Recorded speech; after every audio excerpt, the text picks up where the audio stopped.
É um livro que celebra as resistências das primeiras mulheres de terreiro, uma obra que aborda a masculinização, demonização e tensões de gênero na formação dos candomblés e as transformações do culto ao poderoso orixá Exu na diáspora negra. Estamos falando do livro Exu Mulher e o Matriarcado Nagô, livro que foi lançado ontem em Salvador e aponta o racismo religioso como uma das opressões sociais em torno da ambiguidade do orixá Exu, principalmente quando reivindica o lado feminino do orixá. A autora da obra, a jornalista, escritora e cientista da religião, Cláudia Alexandre, é nossa convidada, está aqui conosco. Seja bem-vinda desde já. Muito obrigado e olhe, parabéns pela obra. Estou vendo aqui a capa, belíssima. Obrigada, primeiramente, agradecer essa generosidade de abrir esse espaço maravilhoso, essa audiência maravilhosa, para a gente falar sobre esse meu filho novinho, né? Aliás, a minha obra foi lançada ontem, uma festa linda no Museu Nacional da Cultura Afro-Brasileira, o MUNCAB, que também está com uma exposição maravilhosa que me emocionou demais, porque tem a ver com o tema do meu livro, que é Um Defeito de Cor, um trabalho lindo que a Jamile e a Cíntia estão fazendo lá no museu, e uma festa que foi promovida pela Catuca Africanidades, que é uma livraria que é uma livraria conceito, né? Que traz muito de obras, de títulos, escritores negros, mulheres negras que estão aí usando a intelectualidade para revisão de narrativas, que é o que eu fiz com essa pesquisa. Que legal. Eu ainda não tive a oportunidade de ler o livro, mas li a respeito e você revela... Mas está chegando aqui para você. Pois é, muito obrigado mesmo. E eu sei que você revela uma perspectiva única sobre o orixá Exu, desafia estereótipos em torno da imagem do orixá, ao mesmo tempo em que destaca o protagonismo feminino na história dos candomblés. O que exatamente você procura mostrar com esse livro, Cláudia? Bom, primeiro dizer que esse livro, ele é resultado da minha ocupação na academia. Eu sou graduada em comunicação social, sou jornalista, passei parte da minha carreira falando no rádio em São Paulo. E quando eu decido voltar para a academia, fazer minha pós-graduação, eu escolho a ciência da religião por conta da minha atuação. Eu trabalho com samba, escolas de samba. Agora no carnaval está uma loucura, já vou me preparar porque eu vou comentar carnaval em São Paulo. E a questão das africanidades sempre me atraíram no trabalho. Quando eu vou para a academia, eu escolho a ciência da religião para falar sobre como as manifestações culturais afro-brasileiras, elas estão imbricadas. Há uma continuidade nas manifestações. Por isso que muitas vezes você olha o samba de roda, o jongo, a capoeira, você vê que tem ritualidade, você vê que tem algo de espiritualidade nessa manifestação. Aí vou para a academia, defendo o meu mestrado, dizendo que as religiões afro-brasileiras estão de mãos dadas com as manifestações dos sambas, das escolas de samba, e estudo uma escola de samba chamada Vai Vai, que é uma escola de samba que faz culto ao orixá. Então, ela, além dessa manifestação festiva, ela elabora um sistema religioso e cultua Exu e Ogum na quadra. No meio da pesquisa, entrevistando o responsável religioso pela escola, ele diz, olha, Ogum é o patrono da escola de samba Vai Vai, uma das escolas de samba mais negras da cidade de São Paulo. Tem uma história muito bonita com o quilombo, Saracura, inclusive, ali do bairro do Bexiga. Ele falou assim, aqui tem Ogum assentado, outros orixás, que falam orixás irmãos. Tem Ogum, que é o patrono principal da escola. Exu, que é o patrono principal da escola, desculpe, mas tem Exua. Aí eu, opa... Exua. Ele deu um feminino para um orixá que na tradição nagô, né, quem tem conhecimento sobre o e que tem conhecimento sobre o candomblé, sabe que o candomblé é formado por nações, né?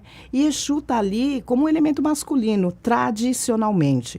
Quando ele me apresenta Exua relacionado com a tradição do candomblé, porque a gente tem pombagiras na Umbanda, né?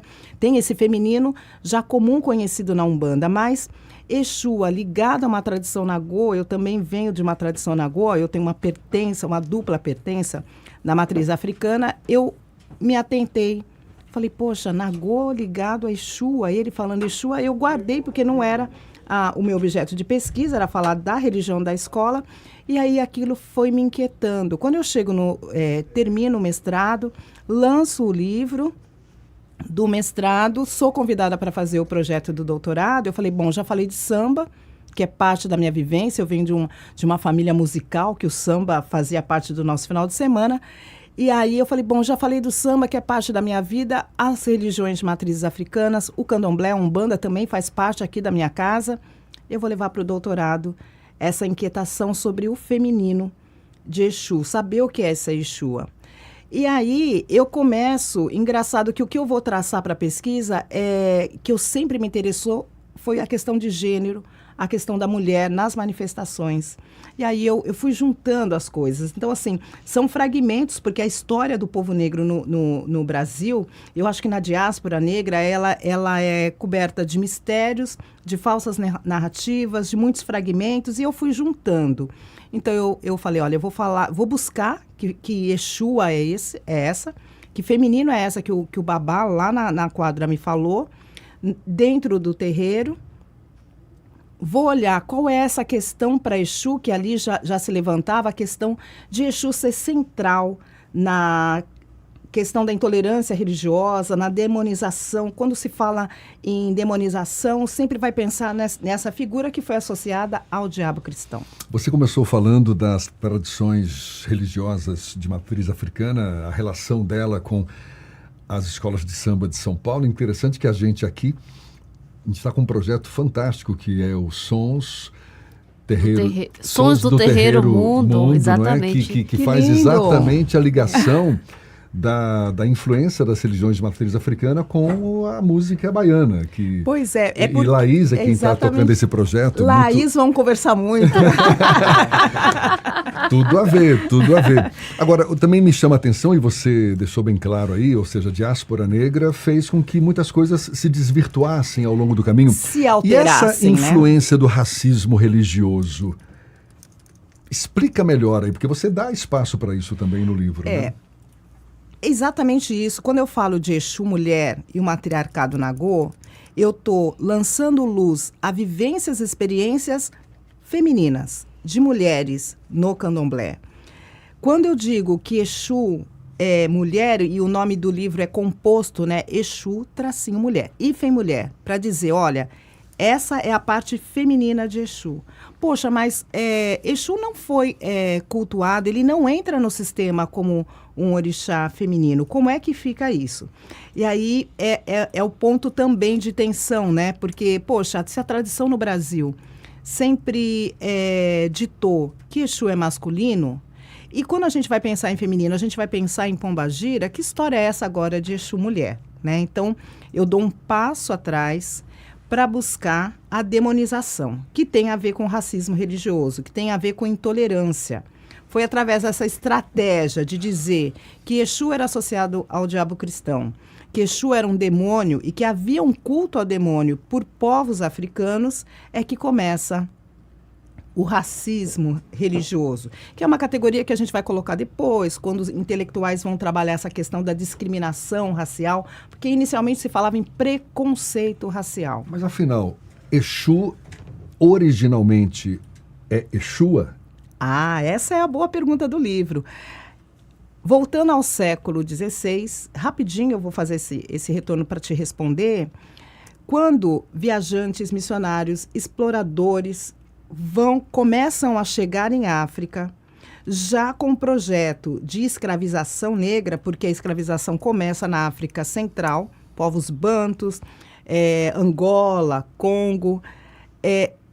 200 anos depois, começa a se explorar a África Ocidental, que é a última fase do tráfico negreiro para o Brasil, para as Américas. É a África Ocidental. Eu estou falando da região Iorubá, da Yorubalândia, como eles dizem, que é Nigéria, Benin, Togo, Gana, regiões de culto a orixás. quando os viajantes cristãos, católicos, protestantes, quando exploradores, aqueles que iam para as novas terras, para explorar, para fazer narrativas, descrição sobre o que tinha, quando eles chegam, os primeiros contatos para analisar comportamentos de negros africanos foram com as práticas religiosas. Já havia uma tendência desses exploradores de demonizar o corpo negro, para facilitar, logicamente, que estavam encontrando mercadorias e não seres humanos. Quando começam a descrever as práticas relacionadas a um elemento que eles diziam Exu, Lebara, Leba, que nada mais era do que o Exu, eles começam a descrever o que viam. Quais eram as primeiras descrições? Olha, eles fazem culto a montículos de terra, com falo proeminente, com pênis exposto. E qual foi a desonestidade, se podemos dizer isso? Pode ter outros termos para dizer. Eles encontravam cultos ao masculino e ao feminino. Há representações masculinas e femininas onde os órgãos sexuais eram mais expostos. Então, tinha o falo e eles descreviam demoníaco, sexualizado, erotizado.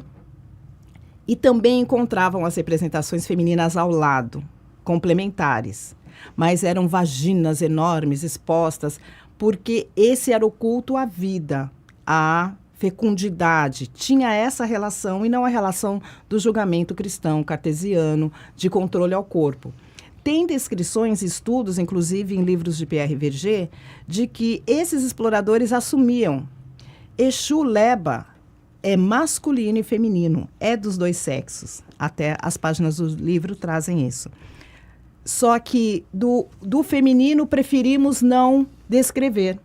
E aí há um reforço numa construção masculina para associar ao diabo cristão, que na concepção judaico-cristã é masculina e não feminina. Então, foi um grande projeto para esvaziamento da humanidade, demonização daquele corpo, porque facilitaria, inclusive, justificar para o Ocidente que aqueles seres desumanizados estavam sendo salvos. Se justificava, né? E faziam práticas demoníacas. Várias descrições de católicos, missionários, trazia uma construção de um ser de pele negra, vazio, não tinham almas, portanto precisavam ser batizados, colocados em navios negreiros já batizados e salvos pelo cristianismo, que acredita e crê num elemento chamado diabo, ou demônio, se a gente for falar no pensamento judaico, que não existia em África. Exu, ali, ele perde o que ele é, vamos dizer, fundamental, o princípio dinâmico dele, a criação dele na concepção negro-africana, Yorubá Oyó ou Yorubá Nagô, é de um elemento criado pelo Supremo Olodumare, que é o grande senhor da criação, um elemento que tem um poder que não foi dado a nenhum outro orixá, que é de distribuir para os seres viventes princípio masculino e feminino. Cláudia. Exu é contido por esses dois princípios, masculino e feminino. Não se pode generificar, dar um único sexo a um elemento que tem os dois princípios. Mas isso foi tudo alterado. Não, fantástico tudo isso que você está falando. A gente já está super atrasados aqui, mas a Laís quer fazer uma pergunta para a gente encerrar. Ô, Cláudia, olha, primeiro que eu estou encantada com esse livro, Exu Mulher. Quero, inclusive, vou comprar esse livro. Ai, obrigada. Olha, é uma coisa que a editora, né? Ela mandou um exemplar aqui para o programa. Então, sintam-se contemplados, mas com o meu compromisso de enviar para quantas pessoas da equipe se interessar. Muito obrigada. Olha, Cláudia, o mesmo dogma religioso que defende o verbo como o princípio de tudo, escolhe ignorar o fundamento que compreende Exu como uma energia dinâmica que dá movimento à ação, ou seja, nega que Exu seja o próprio verbo. Como o nosso público é muito diverso e amplo, tem muitas pessoas acompanhando esse Bahia, há a possibilidade de que muitos ouvintes assimilem esse orixá a partir de preconceitos também. Sim. E difamações, né, construídas historicamente. Eu queria que você falasse o seguinte, para quem desconhece as características da energia de Exu, como é que você apresentaria essa entidade? Eu apresentaria olhando ela numa concepção, vou dizer original, né? Ou autóctone, como a gente diz. Africana, primeiramente africana. Dizer que em África, o sistema de crenças de onde nasce essa ideia de Exu como elemento importante e fundamental do sistema, Exu, ele é aquele elemento criado por Olodumare, ele é um procriado, ele chega à frente com esses princípios da vida, da comunicação, do movimento, é a ele que se pede a harmonia, a complementaridade, o poder igualitário entre o masculino e o feminino, a fecundidade, a fertilidade. Exu é o que dá, a gente vai falar, o grande axé para a existência de todos os seres viventes. Essa concepção, essa ideia, a natureza, o culto ao corpo que pode prover outros seres humanos, essa ideia foi totalmente alterada na visão, logicamente, de pessoas que vinham de um outro mundo, de uma crença de mundo, de criação de mundo, que ignorava que outros povos, outras experiências poderiam acontecer pelo mundo. O que aconteceu com o Ocidente ao olhar a África foi, primeiro, a supremacia, né? De dizer, aqui nós somos pensantes, ali são povos inferiores. Se não há crença no Deus único, aquele que fala sobre os pecados, aquele que é determinante, aquele que julga, não existe uma crença, não existe uma religião. Que, na verdade, quando a gente vai falar sobre matrizes africanas, a gente vai falar de uma cultura, a gente vai falar de um todo. Isso não existia no pensamento ocidental, que é cartesiano. Essa forma de olhar o mundo compartimentado, tudo separado, não é da realidade da matriz africana, do povo africano. Isso está reproduzido nos terreiros. As mulheres de terreiros, e aí entra o matriarcado Nagô, a resistência que elas tiveram para receber já Exu demonizado, né?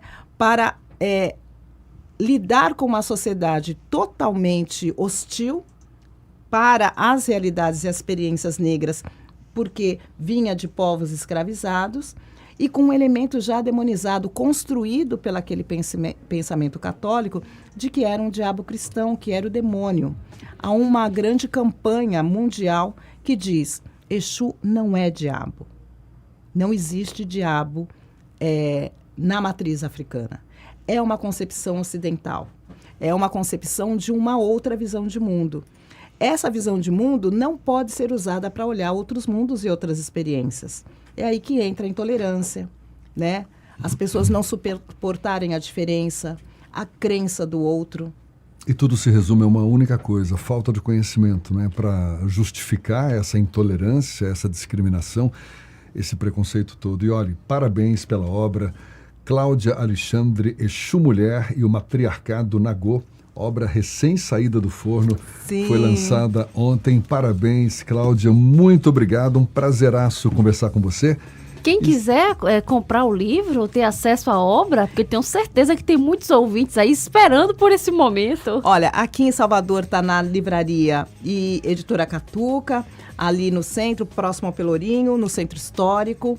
Pelo site da Catuca Africanidades, você consegue adquirir aqui em Salvador, na livraria, e também no site da editora, editoraruana.com.br. E quem quiser conversar um pouquinho, elaborar um pouquinho, pode entrar em contato comigo pelas redes sociais. O meu é @claualex16. Grande abraço, 16. Bom dia para vocês. Valeu, Cláudia, muito obrigado pelo exemplar também. Um abraço para você, 8h56 na Tarde FM.